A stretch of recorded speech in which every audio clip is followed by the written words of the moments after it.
दोस्तों अगर आपका मई 2026 अटेम्प्ट रहने वाला है तो दोस्तों आप इन एफएम के टॉपिक्स को बिल्कुल भी इग्नोर करके नहीं जा सकते। अगर मैं सबसे पहले बात करूं रेशियो एनालिसिस की तो इस बार रिटर्न ऑन इन्वेस्टमेंट का फॉर्मूला सबसे ज्यादा इंपॉर्टेंट रहने वाला है और साथ ही साथ टर्नओवर रेशियोज के। अगर मैं बात करूं लिवरेजेस की तो मार्जिन ऑफ सेफ्टी का जो टॉपिक है ना दोस्तों वो भी बहुत इंपॉर्टेंट रहने वाला है।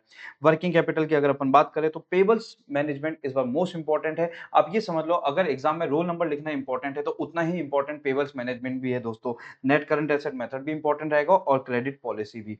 कॉस्ट ऑफ कैपिटल की अगर मैं बात करूं तो इसके अंदर कन्वर्टेबल डिबेंचर्स इंपॉर्टेंट है क्योंकि ये आए हुए बहुत टाइम हो चुका है। तो इस बार ये रिपीट होने के चांसेस है। और marginal cost of capital important रहेगा। इसके लिए आप लोग क्या कर सकते हैं, आपका जो आईसीए का स्टडी मेट है उसका आप जो लास्ट इलस्ट्रेशन है वो देख के जा सकते हैं जिसके अंदर ईपीएस में ग्रोथ होती है। अगर अब मैं बात करूं कैपिटल स्ट्रक्चर की इंडिफरेंस पॉइंट इंपॉर्टेंट है बट उससे ज्यादा एमएम अप्रोच विद टैक्स बहुत इंपॉर्टेंट है।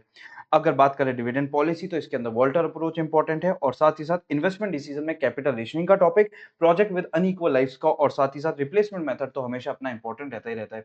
दोस्तों अगर आपको ये पीडीएफ चाहिए आपके डीएम में तो आप लोग कमेंट करेंगे मोदी सर। और दोस्तों मेरे को फॉलो करना ना भूले सीए निपुण मोदी को। और दोस्तों all the best, all the best, आप लोग सब पास होने वाले हैं इस बार।